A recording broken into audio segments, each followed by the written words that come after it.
রসে টসটসে লিচুর মৌসুম চলছে এখন। নানা জাতের মিষ্টি রসালো লিচু খেতে কে না ভালোবাসে। Vitamin B6, vitamin C, phosphorus, magnesium, potassium, ম্যাঙ্গানিজের মতো পুষ্টিগুণে ভরপুর এই ফলটি।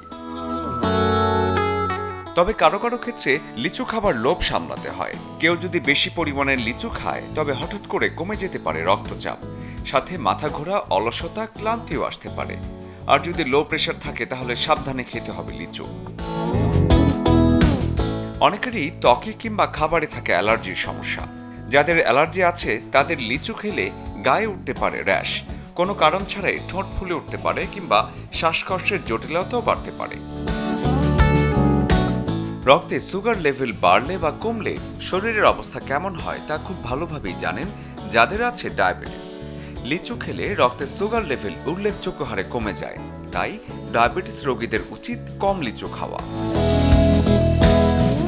যেহেতু রক্তে সুগার লেভেল লিচু কমিয়ে দেয়, তাই মেজর বা মাইনর অপারেশন রোগীদের ক্ষেত্রে লিচু খাওয়াতে আছে সতর্কবার্তা। শরীরের অবস্থা বুঝে ডাক্তারের পরামর্শ অনুযায়ী চলতে হবে মৌসুমী এই ফলটি খেতে। লিচুর কিছু সাইড ইফেক্টও আছে। এই ফলটি ওজন বাড়ায়, পাশাপাশি প্রয়োজনীয় প্রোটিন, ক্যালসিয়াম, জরুরি ফ্যাটি অ্যাসিড লিচুতে নেই, যার ফলে বেশি লিচু খেলে তার শরীরের স্বাভাবিক ব্যালেন্স নষ্ট করে।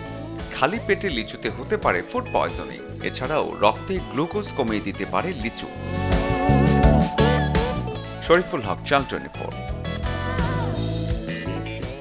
নগদ পেমেন্টে 500 টাকা পর্যন্ত ক্যাশব্যাক আর লেনদেনে প্রতিদিন ডিপ ফ্রিজ এবং ঘন্টায় ঘন্টায় এসি, টিভি সহ দারুণ সব গিফট।